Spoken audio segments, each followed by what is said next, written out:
Hello everyone. This is not a story for the faint of heart. Today, we will be stepping into the darkness of the most gruesome cases, where evil not only exists, but also leaves bloody and haunting traces. This is Real Gruesome Murder Cases, a series of true stories about murders that made the whole world shudder. If you are ready to face the cold truth in the gruesome corners of humanity, come with me to delve deeper into each case, drowning inside. What time do you call this, Maggie? I know, I'm sorry. The traffic. Don't give me that. You're never late. I had things to do. Things? Like what? Jimmy, don't start. What's with the sunglasses? They're just sunglasses. Take them off. Jimmy, please, take them. Office of Fine. What the hell happened? It's nothing. Damn it. Who gave you the shiner? Jimmy, leave it alone. Was it Neil? Number Terry then. Jimmy? It was, wasn't it? Fine? Yes, it was Terry. That son of a... Why? Jenkins. Keep your voice down. You don't know about my problems, sir. We don't want to hear about your private life, Jenkins. I didn't come here to fight, Jimmy. Then why did you come? Because we need to talk. Talk about what? United States. Us? There is no us while I'm stuck in here. You're wrong. There's still an us. Doesn't feel like it. You've been different lately. How would you even know that? I see it. The way you look at me, or don't. The way you talk, or don't. I'm tired, Jimmy. I bet you are, love. It's not easy by myself, but you manage. Barely. What are you saying? I'm saying I don't know how much longer I can keep this up. Keep what up? This life. Alone. You're not alone. That's what it feels like. You've got the kids. They're not you. Then wait for me. Wait. Jimmy, you 4 more years. So? You knew that when I got sentenced. I didn't know it would feel like this. Feel like what? Like I'm drowning inside. You're stronger than this, Maggie. Maybe I'm not. Don't say that. It's the truth. You're just having a bad day. It's not just a day, it's every day. You want me to feel sorry for you? Jimmy, don't make this worse. I'm not the one making it worse. Why did Terry hit you?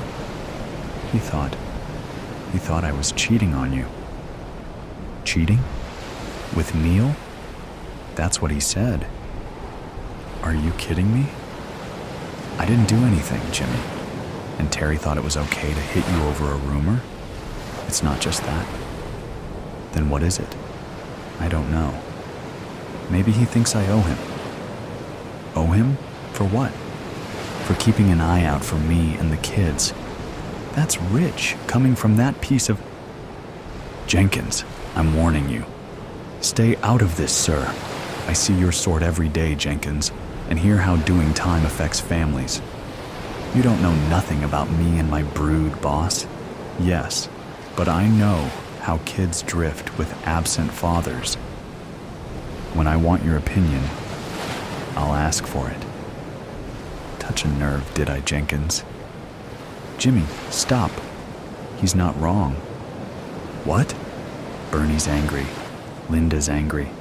They're lost, Jimmy. It's not like I abandoned them. Maybe not. But you're the one who took the fall.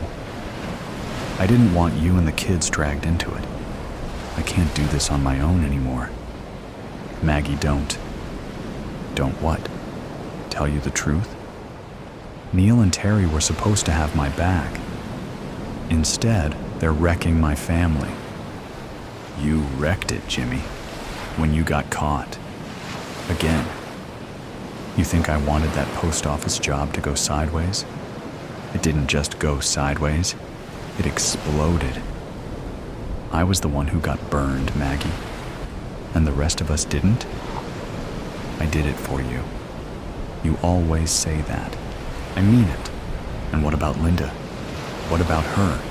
She's in trouble at school, Jimmy. Trouble? She got caught smoking. Not Linda? Yes, Jimmy. Linda. At least it wasn't weed. What makes you think that? God damn it. Why didn't you tell me? And say what? That I can't handle my own daughter? Maybe I could have talked to her and told her. From inside? How do you reckon that'd work out? Linda listens to me. She misses you, Jimmy. I miss her too.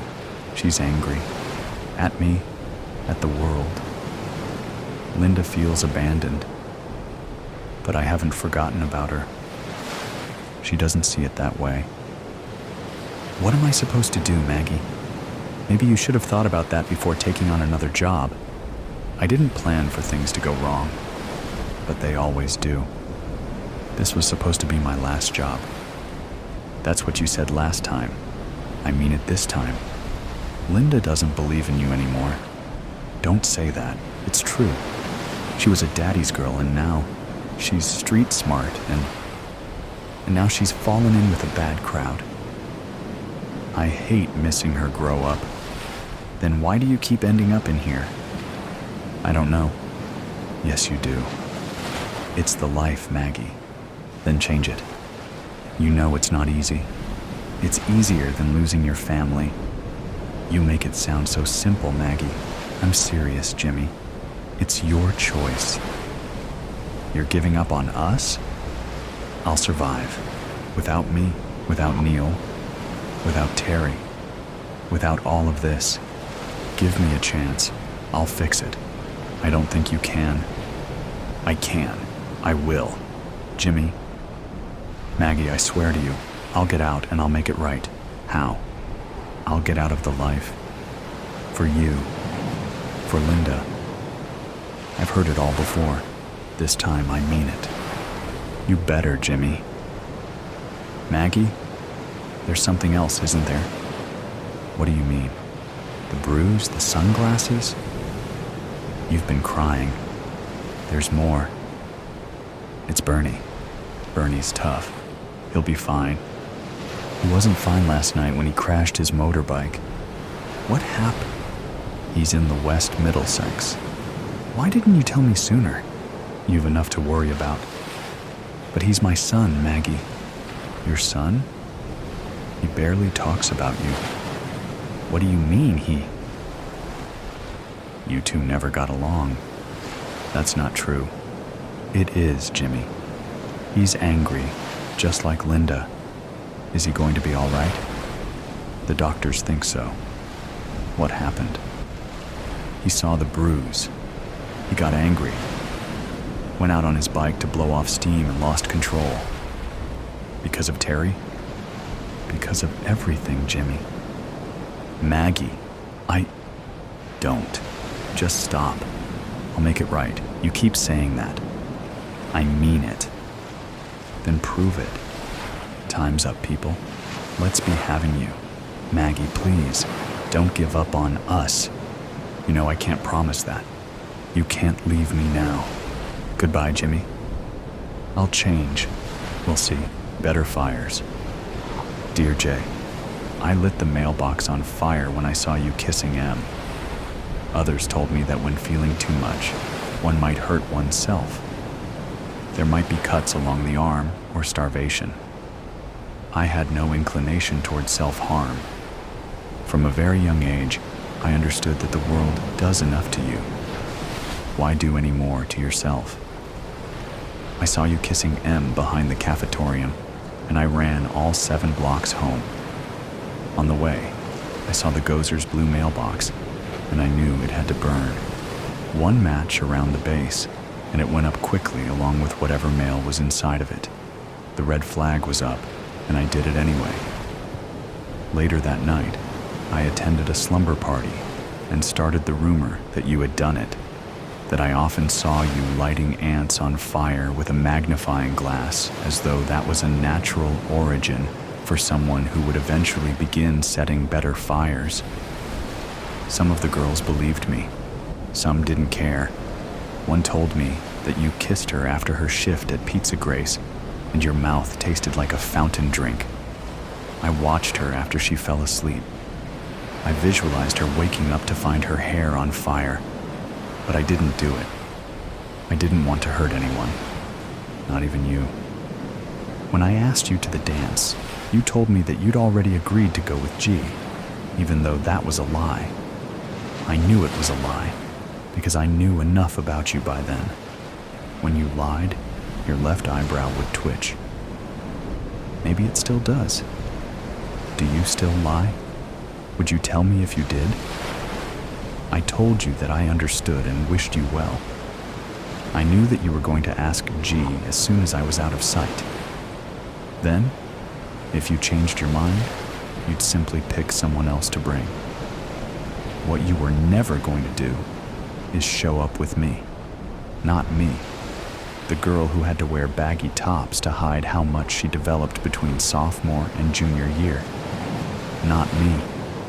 The know-it-all who the teachers had stopped calling on, because she always knew the path Napoleon took on his first campaign and the first 15 numbers of pi. I don't think intelligence was a turnoff for you. On the contrary, I think you wanted me to be smarter. You wanted me to be so smart that kissing me would be like allowing dark matter down your throat to rip you apart from the inside. You held me to a different standard. I'm sorry, Jay. I didn't know that's what was going on. I thought you just wanted to kiss the prettiest girls in the school. I never investigated what your deeper motives might have been. The day you told me you couldn't take me to the cotton candy dance, I went to the greeting card store in town and set fire to all the get well cards. They were at the back of the store, and there was only one cashier working. I made quite a pile, struck the match, and walked right out. By the time the smoke alarm went off, I was already watching from down the street. Lucky for me, greeting card establishments don't have security cameras. I went to a pool party the following weekend and told everyone there that you'd confessed to me a year ago that you hated greeting cards. Seeds were planted.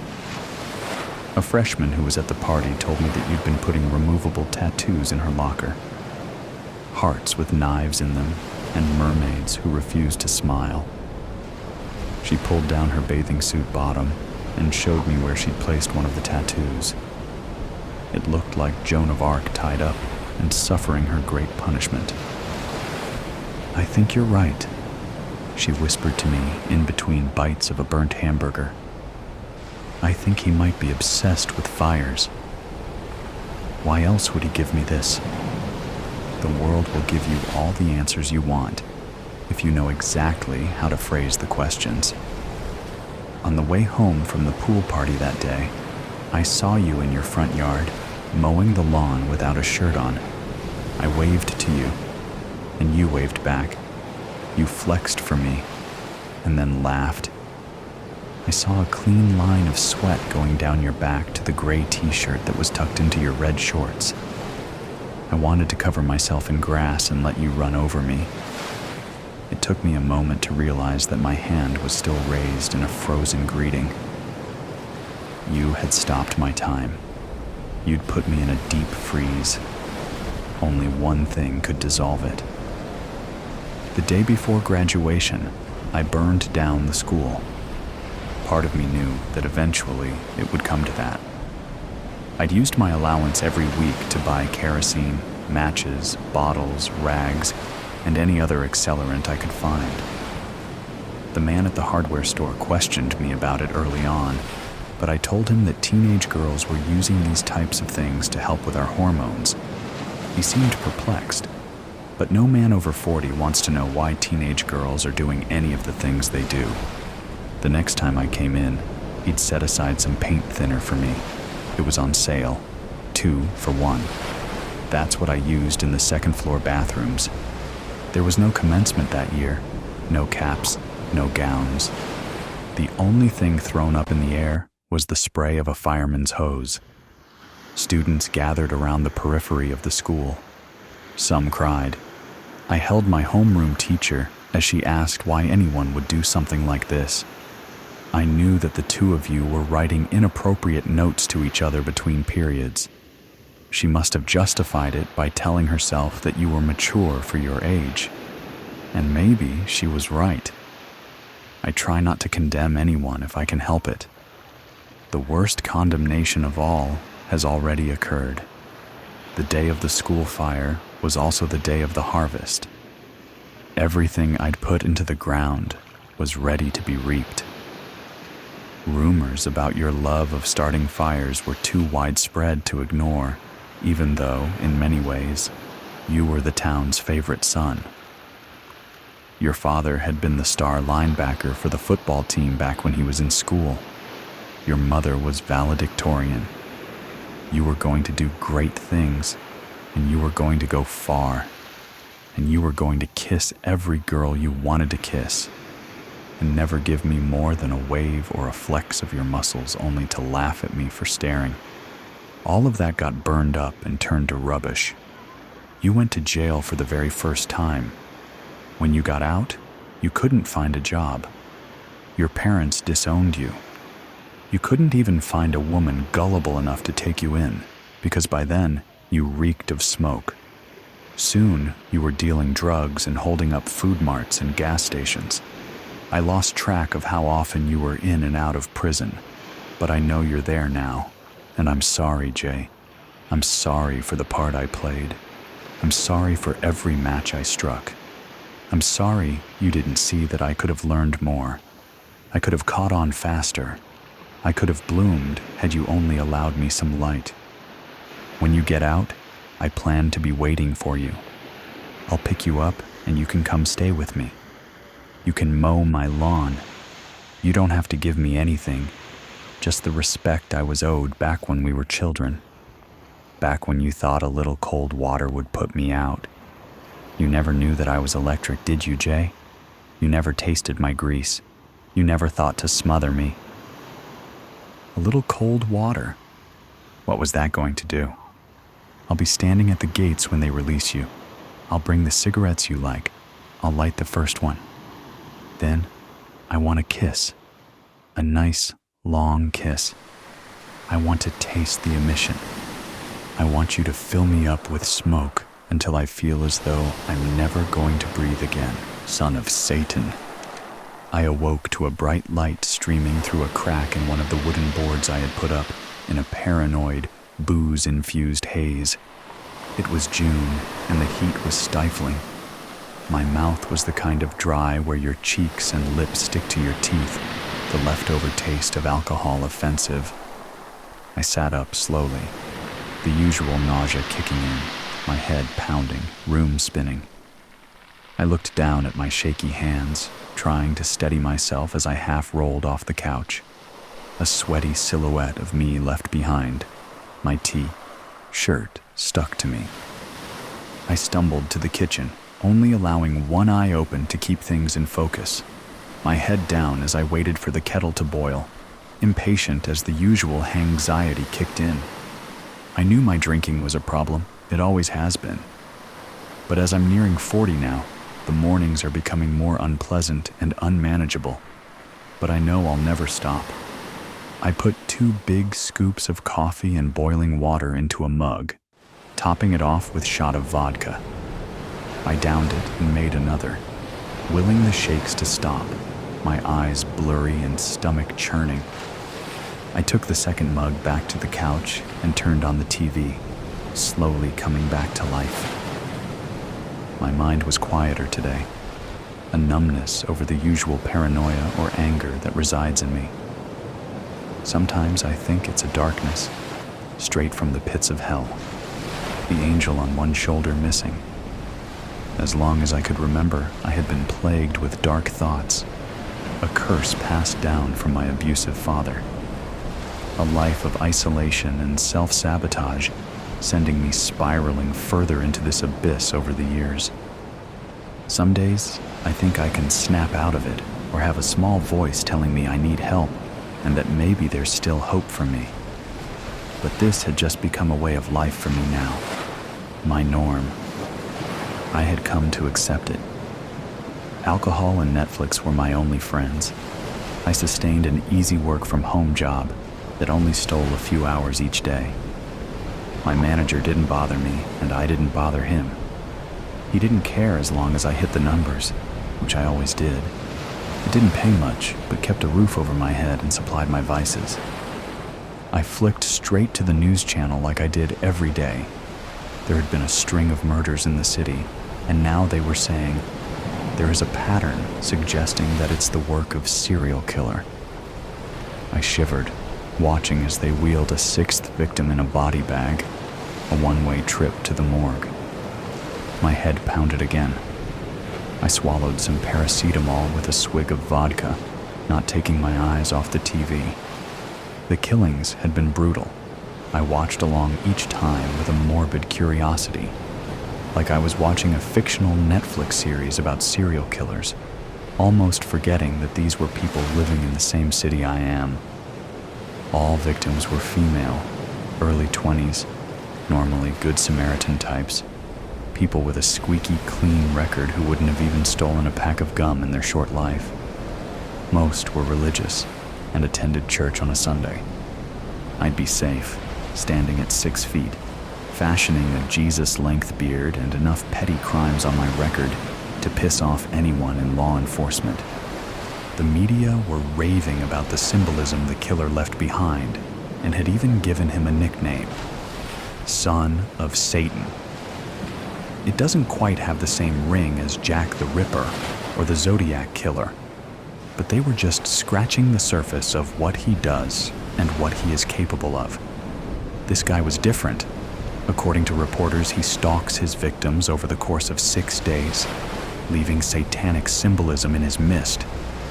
Never leaves a trace of evidence, other than gifts of animal bones or a pentagram, sometimes an upside-down cross, all with no fingerprints or so much as a wisp of hair. The symbols were the only thing that changed from kill to kill. The 6-day stalk, bondage of the hands and feet, and 6 stab wounds to the heart were always consistent. I shivered again. On the dark web, some crime scene photos were leaked and spread vastly around social media. The bloody sight, something out of a horror movie. I chugged another glass of vodka. The police had nothing. They made an educated guess that it could be a male in their 30s or 40s. Probably some crazy religious guy that they had depicted as some skinny, sad sod who lives in their mother's basement.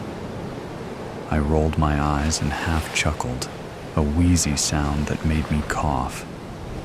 One thing they all agreed on was that the killer was clever and meticulous.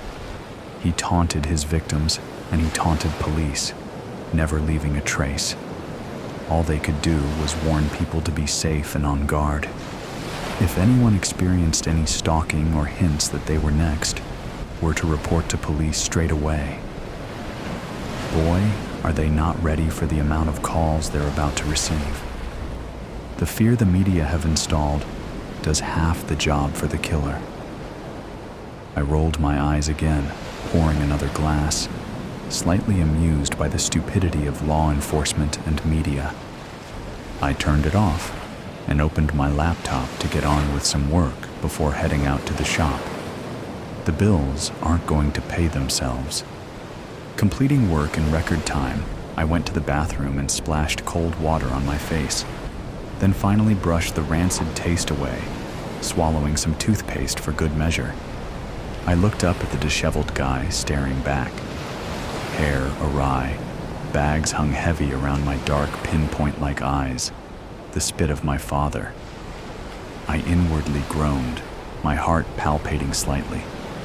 I changed into some dark tracksuits, tamed my hair with cap and donned some sunglasses. I whistled as I walked outside, sweat pouring from my skin, the back of my neck clammy. I gritted my teeth with discomfort, while the sun beat down harder. the whistling a distraction. The streets were mostly empty, a few dog walkers and cars dotted around. I found myself at the shop and enjoyed the cool feel of air conditioning, taking a long breath in. I picked up the essentials: vodka, fags, and instant noodles, the economy making every transaction feel painful. I felt that rage again as I tapped my card and stormed out, trying to calm my thoughts, and drank the first bottle on my way back. Needing a pit stop, I paused on a bench, starting on my second bottle and chain smoking, until I felt sick and black spots started to cloud my sight. My head hurt as evil thoughts and feelings flooded me. I eventually stumbled home, unsure how I got there and why it was so dark out already. I tripped over my own feet and crashed onto the couch face first, full blackness taking over. I was in and out of consciousness for several days, time missing as I looked at my watch and realized nearly a week had gone by. I really need to stop drinking. I went to the kitchen.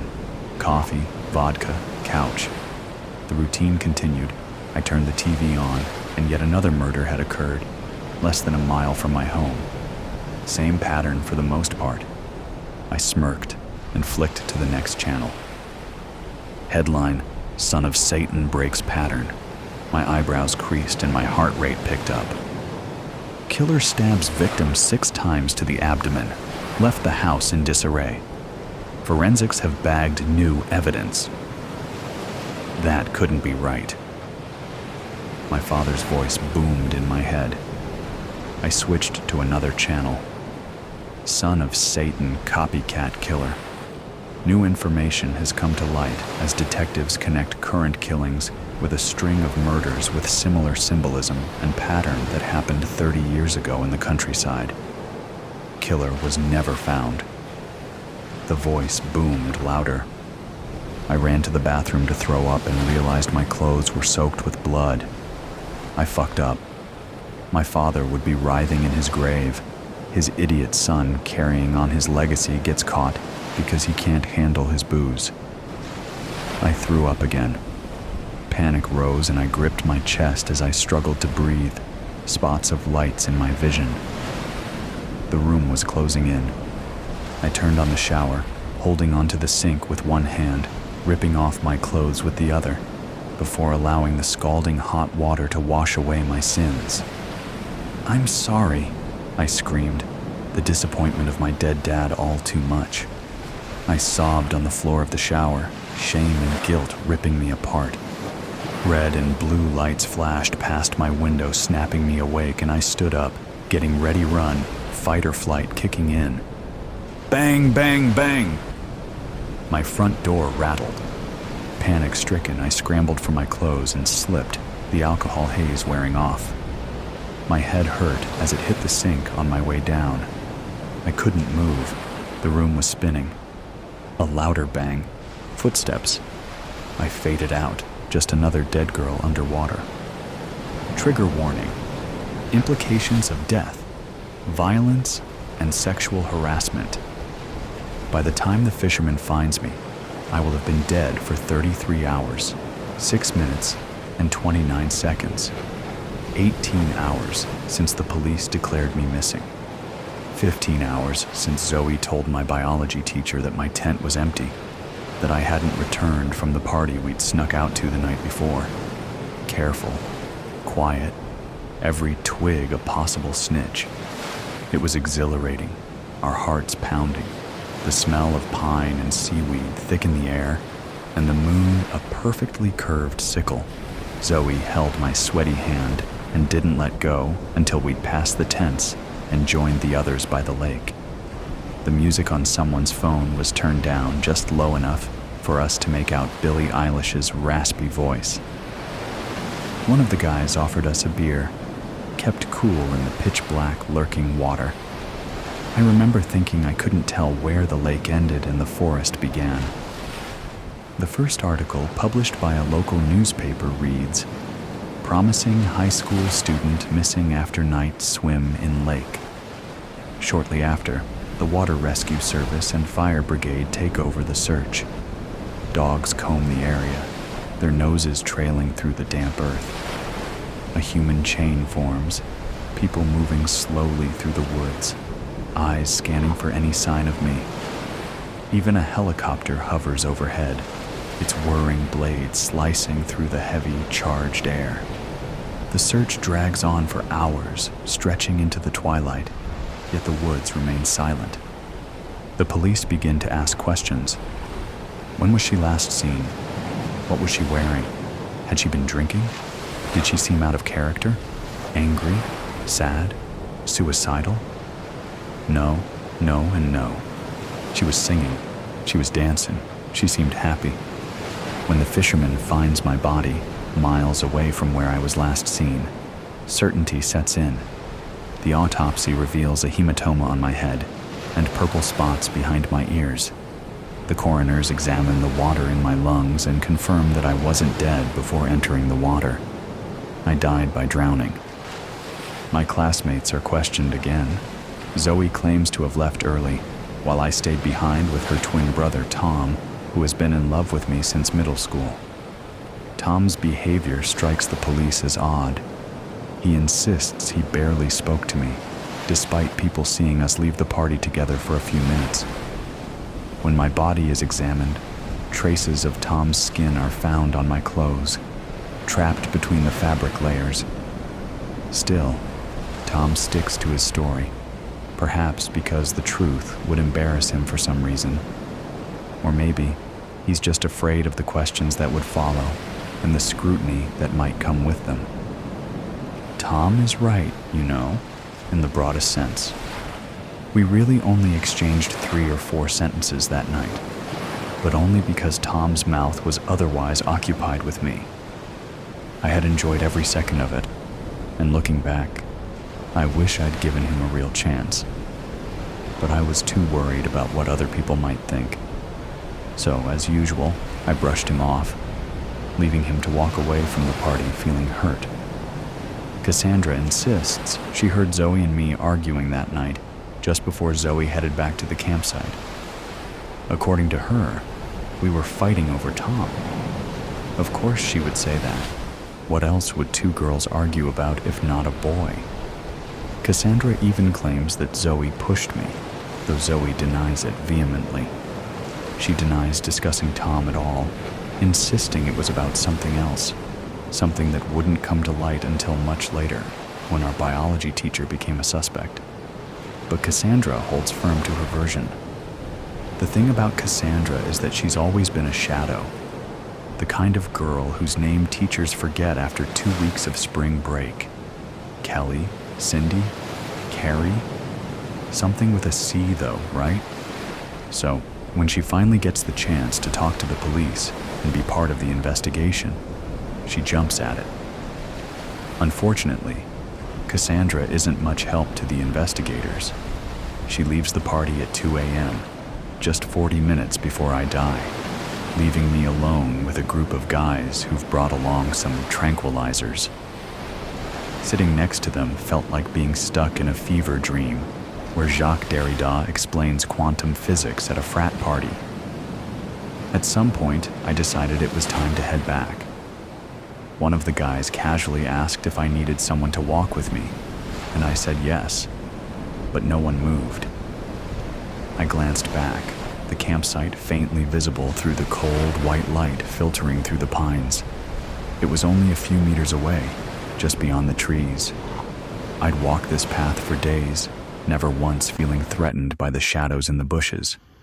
But tonight, that sinking feeling in my stomach wouldn't go away. Still, I refused to be that girl. The one who got scared at every creak in the dark. The one who needed someone to hold her hand for a few steps. So I stood up and said I'd walk alone. Instead of sticking to the dark trail, though, I decided to take a small detour along the riverbank, a bit longer, a bit lighter, and hopefully a bit safer. One of the guys told me to text him when I made it to my tent, but when I didn't, no one even noticed. 16 days after my death, suspicion begins to shift toward our biology teacher. Devin, one of my classmates, reveals that he had felt ill that night and went looking for the teacher's tent, only to find it empty. Soon after, the teacher's behavior takes a strange turn. He starts making inconsistent statements that don't add up. One day, he calls Zoe into his office after class, where he insists that his earlier proposal to her, before the trip, had been nothing but a joke. She understood that, right? It was sarcasm, he says, claiming that what he really meant was that if she wanted to improve her grades, she should consider attending a tutoring service. And this is where Cassandra steps in for the final time.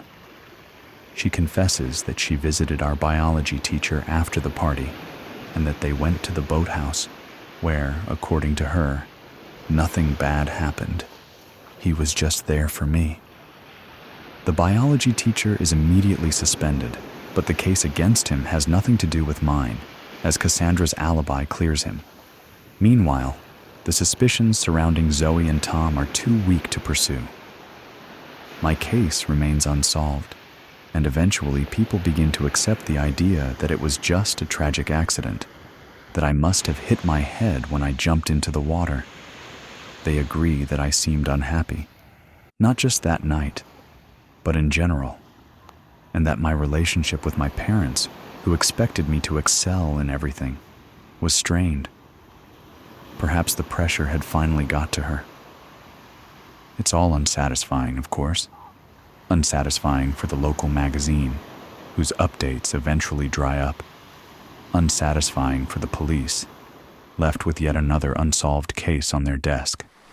Unsatisfying for my parents, who, decades later, will say in an interview that not a day goes by that they don't think of their little girl. Maybe one day, a classmate will write a college essay about my case, reflecting on how it taught them that life can end in an instant. Maybe my story will end up on a true crime podcast, or perhaps Netflix will stretch it into a tightly structured 8-episode miniseries where my body is discovered just 3 minutes in, enough time for viewers to decide if they'll keep watching. Or maybe none of this happens and I'll fade away, like countless other women who are silenced every day simply for being born the wrong sex. It doesn't matter who profits from my story. It doesn't even matter if they eventually find the 2 men I crossed paths with on my way back to the campsite, in the wrong place at the wrong time. None of this matters, because in the end, I'm just another dead girl underwater, where time almost stands still. Okay, how do we start this story? We could start it with character descriptions. Nah, that's on you and your imagination. We could write a beautiful description of atmosphere and breathtaking elements. Nah, not going to happen. Then how? Fuck it, let's just go. Cole Johnson's entries. Day 104. I went to court today. It was some good, some bad. I was offered 24 years. That's good. I won't see Sally or my children for 8,760 days. That's bad. This is a decision I must absorb. My attorney says it's the best I will get and advises I take it. I won't. I did not do anything wrong. Today is chicken on the bone day, so I'm going to be quick in my documentation of my thoughts to you, world. Philip will be done working out soon, too. This place is so hard, but at least I have Sally's calls to look forward to. World, if you have an ounce of compassion, please forgive me. I did nothing wrong. As Cole finished his diary entry, he knew it was close to chow time, and he had his chicken already sold. It was a different kind of currency behind these walls. Instead of dollars and cents, it was items like soup and peanut butter. Chicken went for 5 soups, which was considered to be very expensive. We will talk about this again. Day 162. I talked to Sally today. She's so amazing. I really miss her caress, her lustful look, that she always had when she gazed upon me. She had eyes that you could feel deep in your heart. They were inviting. I could see she was deep in thought about me, and I could almost reach into them and pull her soul into mine. We talked about our normal topics at first: bills, her work, our longing for each other. The one thing we never discussed was my crime or my potential sentence. I know what's coming, and she does as well. I told her how much I missed her. We recalled our first date for the 500th time. But it was a story that made us both smile and laugh. These memories were all we had now. Cole had to get 16 soups, 4 honey buns, and 2 bags of Doritos together. He had run up a debt, expecting Sally to help him with commissary. This debt was caused by the paper and pen he negotiated for, which was hard to acquire in this place. He wanted to write Sally letters, as well as his children. Although, there were other ways to earn items when you're broke. We will not get into that unpleasantness right now. Day 315. I finally acquired a pen. These golf pencils are only good for writing these entries, not really meant for the long letters I want to write for my children and Sally. Baby mama will no longer let the children take my calls, so getting this pen now was perfect timing. Question is, will the price I paid for it come back to haunt me? In here, debt is bad, so I don't know what will happen. I need to sell more spice, but I have been transferred to the 600 block, which is all pizza and folks that don't do drugs. Ugh, it's always something. I guess I will write my children. It has been over 60 days since we spoke. I really hope their mom reads these letters to my kiddos. Cole had procured that pen at a great cost. Pretty much all of his commissary, so he had to reach out to others to try and get the funds so he could get more commissary. This was not on his top 10 list of favorite things to do. He would have to call his brother. His mother was just a poor waitress, so his only other option was his brother. Cole's mentality was changing inside those walls. Never before would he even have fathomed begging his brother. He always found a way to get things on his own. Now everything was different. He was dependent on help from outside these walls and barbed wire fences. Day 461. I am losing all love, it feels like. All I see is hate, greed, and controlled movements. The only thing I have anymore is Sally. She has been sick so much lately that she has not been able to help much. Our phone calls are spread out now and have become less frequent due to the financial burdens I bring. I am contemplating letting her go. We will never make love, touch, or even be allowed to see each other face to face given our great distance. She will never be able to afford that trip. Also, no letters from children. I am truly alone. People think they understand this world, but they don't. Why do I deserve this? What did I do? Cole was disappearing now. As the world got faster on the outside, in those walls, time almost stood still. Every day on the outside, new cars are bought, birthdays are celebrated, technologies are created, kisses are given, and life is moving. In here, the most simple things cease to exist. Day 936. As I write to you, world, my soul is disappearing. How will I ever be able to come back into you? My beard is long, and I have encountered so many things I never knew one man could do to another. The sound of a man's last gasp of breath. Then he's gone. World, I still don't understand what my crime against you was. Why did I get put in here? What was my crime that was so bad that you felt all should be taken? The only light left for me is Sally. Her monthly call is enough to keep me from slipping into the dark abyss. She is to call at 6 p.m. I need to shower to prepare. I know she cannot see me, but I feel she does. She is my love, my life, my soulmate. Cole went to shower, and there was a group of men that was looking to retaliate for something he had no part in, but the fact he was there was good enough for them. It was a wrong place, wrong time type of deal. Day 966. World, as I write this entry, I can barely see due to the beating I took in the shower. I need your help. I missed my call with Sally. That's all I could think about as the four men repeatedly stomped my skull. I have been in the infirmary, and when I get out, I am looking at 60 days in the hole, 'cause I won't say who jumped me. So, I sit here and write, which is all I have anymore. World, you're the only one who hasn't abandoned me. Can you hear me? All I need is a small sign to know that at least you are real. You and Sally are all I have. I need you, world. The beating Cole took was severe.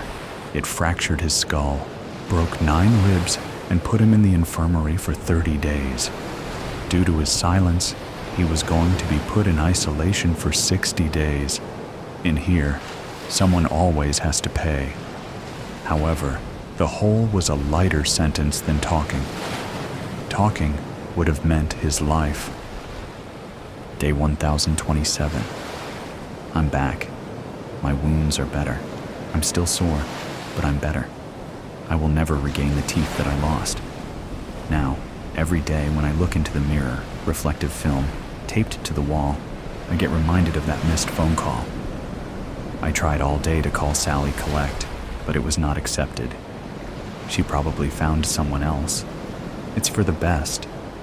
She deserves to move past me. I'm only a grim anchor in her life, dragging down her happiness. I guess it's just us now, world. Please send me some sign so I know you're really listening. I am so lonely now, world. Help me, so I do not become the hate that surrounds me all of the time. As Cole struggled, all communication with Sally ceased now. He was all alone. He knew now all control was gone. No word from his children, no nothing. He had only one choice now, to take the plea. He would never be able to prove his innocence. This was his life now. Day 1, 1643. Well, it's time, world. I am taking the plea. 24 years, 8,760 days, 210,240 minutes, 12,614,400 seconds. I know now that the world, yes, you, will never forgive me. Even you have to let go of me. Now, it's only these walls, this disparity. The only thing I have to look forward to is being consumed into this life. I will never admit my guilt in my heart. You, world, have let me go, so I must live only here now and continue to survive. World, goodbye. This will be my last entry. I must kill the Cole Johnson of my previous life and become the Cole Johnson behind the walls. Years passed. Then one day, a graying Cole looked under his mattress to find the journal. He picked it up and began to read. He could only sit and weep as he read words that still had a sliver of hope and moments of joy. It was an emotion that Cole had not felt in a long time. Those feelings of hope, love, ambition, and the possibility of a future were all gone now. He was covered in tattoos, not because they were cool, but because they told his story behind these walls of who he was and what he had done. As Cole held that journal and looked into that so-called mirror, he didn't recognize the man looking back at him. It was only a shell of himself. He decided to write in that journal once again. Day 6142. Well, world, it's me again. I'm sure you don't remember me. I'm the man who killed that family at that intersection on Christmas Eve many years ago. Remember me now. Why did you abandon me, world? It has not been easy. I had to kill a man, and I have been sentenced to death by lethal injection. I have tried to write the one child that survived that fateful night long ago. He is older now, and I guess has moved on. He will probably never forgive me. He will never be able to hug his sister, mother, or father ever again. I will never be able to hold Sally again, and it hurts so much. My execution has been scheduled for next Tuesday. I guess this will be my last entry. World, please let the universe know that I am sorry, and hopefully you can find a cool section of hell for me.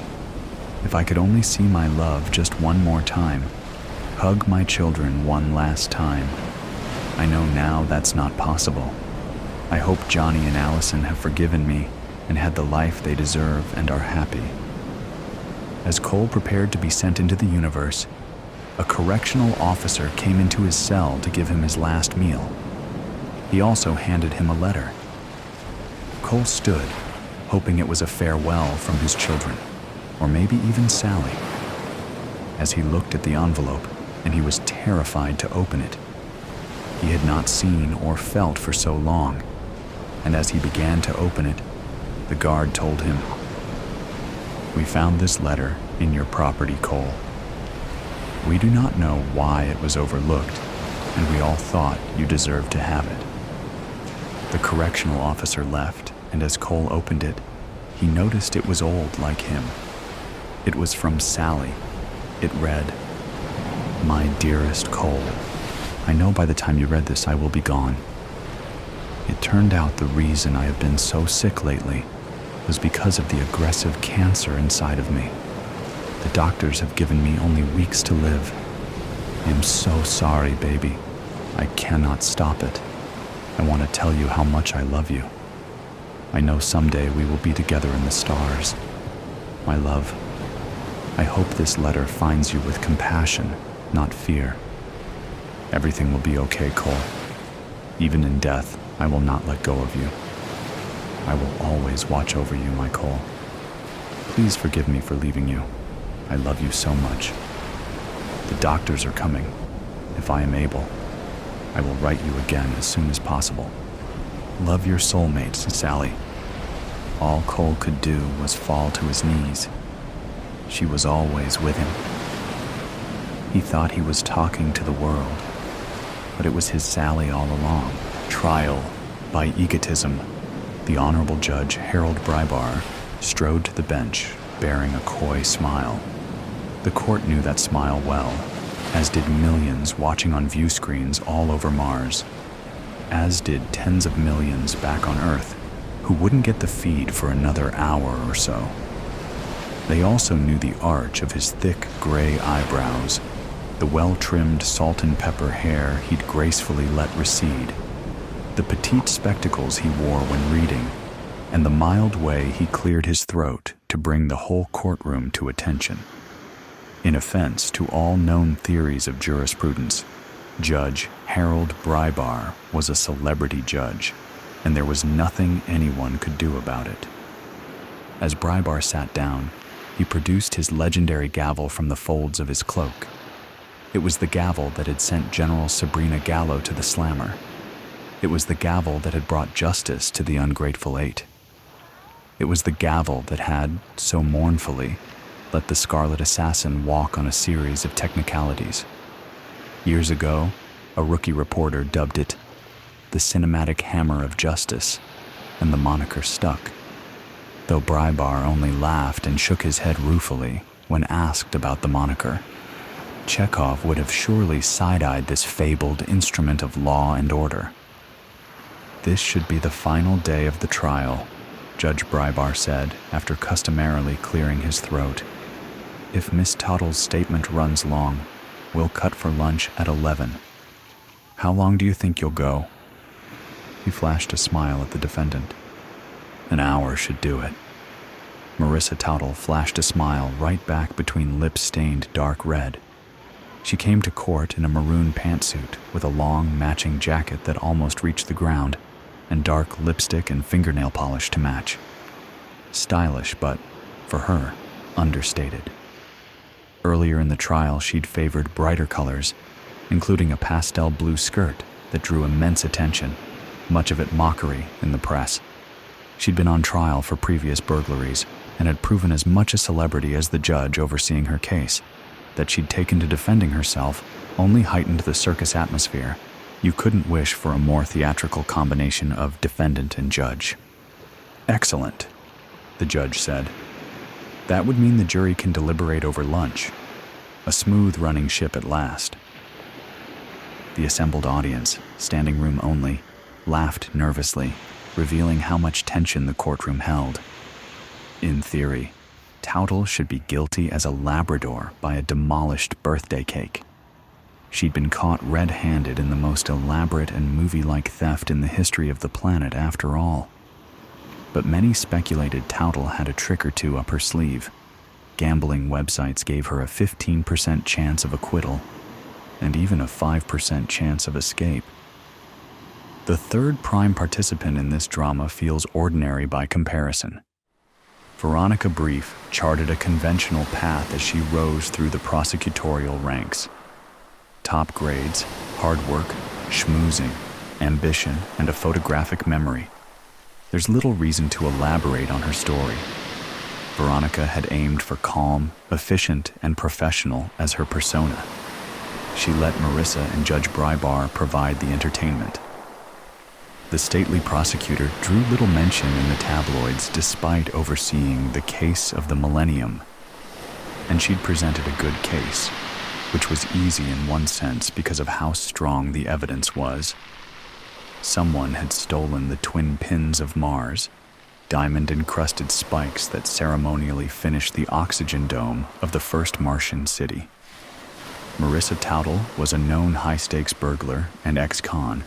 She'd been present at the benefit concert from which the pins were stolen. She'd purchased the chemicals needed for the distracting foam bomb that had gone off at the concert. And most damningly, one of the diamond pins had been found in her very apartment. The list of witnesses and items in evidence is so long that, again, there's little need to go into much detail. The most troubling possibility was that if the jury liked Marissa too much, that they were simply so entertained, they might ignore the evidence and vote for acquittal. Today, the defendant would make her last appeal. Today, Marissa Towtle, who'd fired her lawyers after just 4 days into the proceedings, would make her closing argument. She wasn't a lawyer, had never been to law school, and committed innumerable mistakes of law throughout the trial. But she still possessed the supernatural confidence of a legendary burglar. So she'd plowed ahead, learned from each mistake of process, always found a way to laugh with the audience as she suffered a series of sustained objections against her. The Red Planet stood entranced, listening to how she would make her final plea. Marissa Towtle rose. She was quite short, but cut a dramatic figure nonetheless. She strode to the center of the room to address the jury. "Ladies and gentlemen of the jury, my honored peers, good morning to you. Also, good morning to everyone watching in the live audience in this wonderful city of New Olympus and all across Mars and our sister planet of Earth. Also, a quick shout out to anyone reading the transcript in the future. That's serious dedication." Laughter. The prosecution has done a thorough job presenting the evidence against me, and I would be foolish to claim no fear. They found one of the diamond pins at my apartment. Can you believe my incredulity? Without that one piece of evidence, all they have is hearsay and circumstance.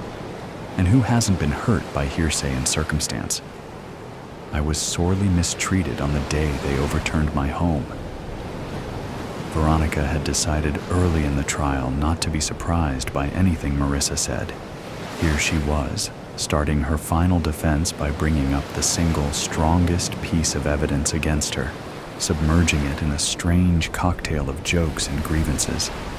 Still, she was as oddly compelling as she'd been the whole trial. "Have I mentioned how good you look, jury?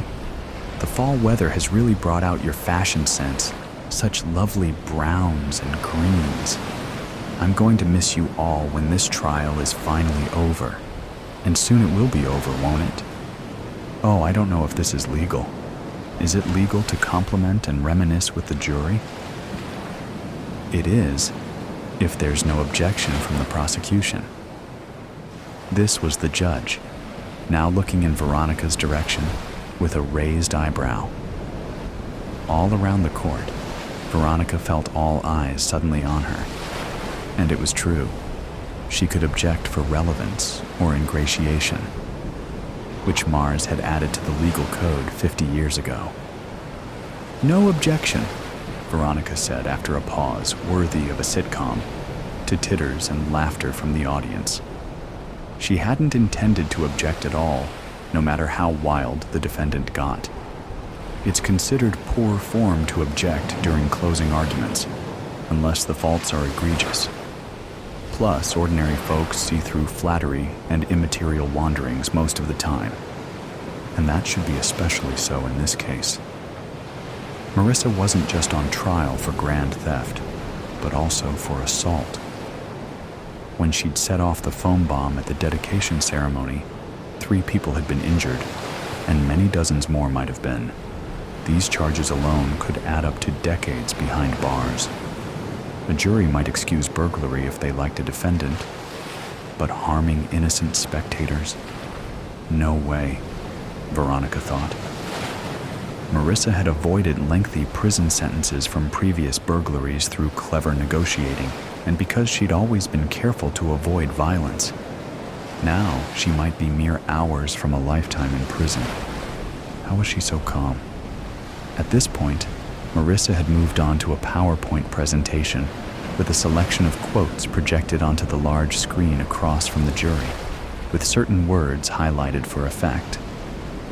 The rotten witch made all the plans and said it would be an easy score without any risk of harm to anyone. That's what one of my supposed henchmen said about me, if you'll remember. I don't see why that insult was necessary. Read the next quote, this time from a witness who supposedly saw me outside the concert hall. She was laughing like a hyena, or like some evil witch. With the shouting inside, I could barely hear her, but I was close enough I could just make out the cackle.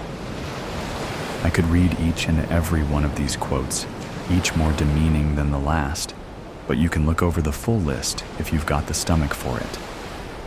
So many horrible things said about me, which I don't mind.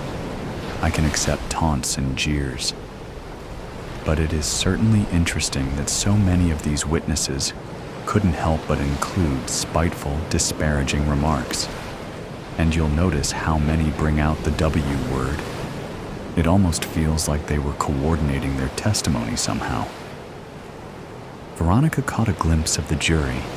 She read ambivalence on their faces, scowls, smirks, narrowed, focused eyes, and furrowed brows. They were all paying attention, but none appeared sympathetic, and only a few seemed amused. She found it galling that Marissa would imply misconduct from the prosecution.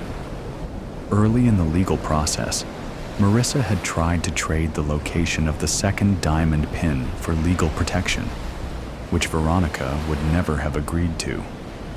Not leastwise because the police were convinced they could lean on her conspirators to produce the second pin, an assumption which, 7 weeks later, had not come true. Those negotiations were inadmissible at trial, but made Marissa's attempts to cast the prosecution as corrupt all the more preposterous. Marissa knew she was guilty, and knew the prosecution knew she was guilty. And then there's the matter of the diamond pin of peace, found in my apartment, right under my very bed. It's the linchpin of the case against me. But do you find that likely? That a supposed master criminal would conceal the single most damning evidence in the most obvious and cliched place to hide something? Ha! And that underscores my next point, that the diamond pin of prosperity is yet to be found. If I had stolen them both, why hide one in an obvious place, then another where the police have yet still to find? I'm not going to accuse anyone else of being the real thief, and therefore, the person who planted the evidence while keeping half the spoils for themselves, not right at this moment anyway. I don't have the resources of the police or prosecutors to chase leads and likely suspects. But how can you not be suspicious of these circumstances? Marissa had raised her voice by this point. Despite her grandiosity, she'd kept her tone civil, even playful. But now she strode about the floor, her jacket swirling in great red arcs.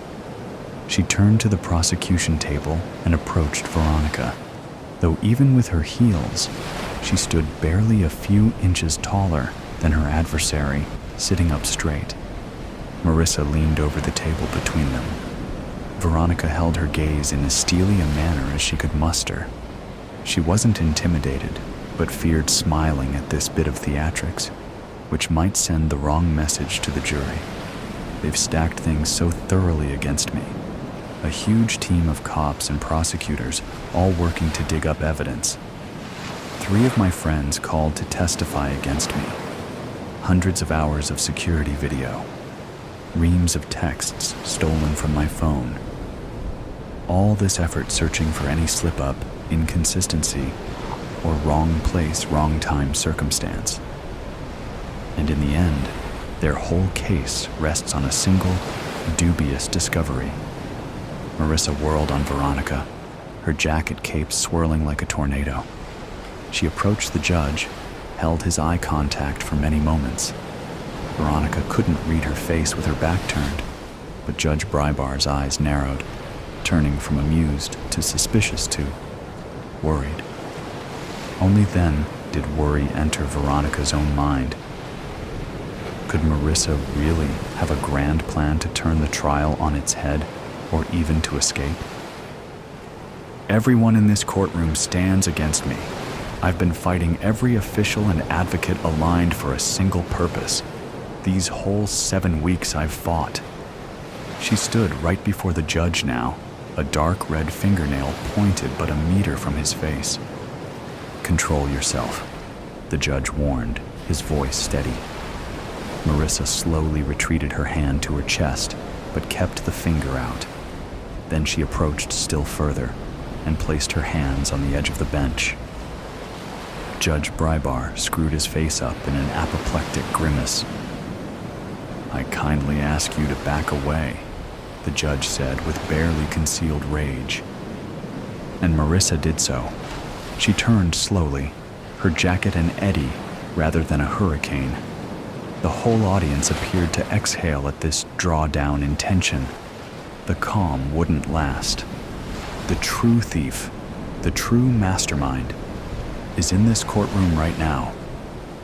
Marissa raised her hand, extending that damning index finger clad in crimson, thrusting it high in the air like the barrel of a smoking gun. The courtroom turned deathly quiet. Marissa twirled her finger in the air. Once, twice. A woman screamed in the audience. Several people stood. Veronica noticed the judge fumbling for his gavel. Why was his gavel not to hand? Veronica's photographic memory went to work, rewinding to a minute prior. The gavel had disappeared from the moment Marissa had placed her hands on the bench. When she'd made that dramatic turn, she must have... "Approach, Your Honor?" Veronica called out, but was drowned out by the growing tumult of the audience. She stood and shouted, "Approach, Your Honor! Your gavel! She has your gavel in her sleeve!" The chaos intensified, cries and laughter mixing together. Judge Brybar's eyes were wide as Phobos and Deimos in the Martian night sky. The bailiffs stood frozen for a moment, but one caught Veronica's eye. They nodded at each other and sprung into motion. Veronica charged. She couldn't say why, necessarily.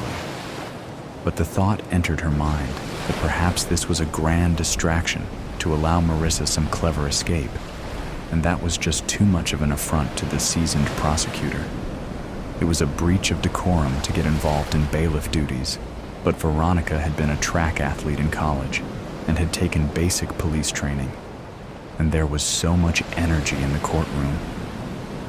The bailiff, a stocky woman with a tight ponytail, whose expression almost never changed, her name was Lawrence, Veronica wanted to say, got there first and held Marissa under the arms. Marissa was making a show of struggling without really struggling, calling her capture a brute. Veronica held Marissa's eye contact while she riffled in her sleeves, producing the lost gavel within seconds. "I believe this belongs to you," she said, with what she hoped was cinematic showmanship, as she cast the gavel onto the bench. Adjourned. Adjourned. Take the defendant into custody. The judge had retrieved the cinematic hammer of justice and was banging it on the bench like a woodpecker. Slowly, the veins in his forehead receded as the bailiffs took Marissa away. Next, the judge leaned down to whisper to Veronica, "Meet me in chambers. I fear we're looking at a mistrial." Of course, a mistrial. Was that Marissa's plan? But how would this help her? More chances to escape, maybe, but then she'd surely earned tighter security from this fiasco. She'd wait in prison for the next trial, and the evidence against her would be as strong as ever. Why had she done this? Why had she made such a scene? But then, she'd so loved playing the lawyer, stirring up drama and having all eyes on her. These last 7 weeks may have been the most exciting of an already legendary life. With this performance, Marissa Towdle hadn't earned her freedom, but she'd earned another shot at being the center of the known universe.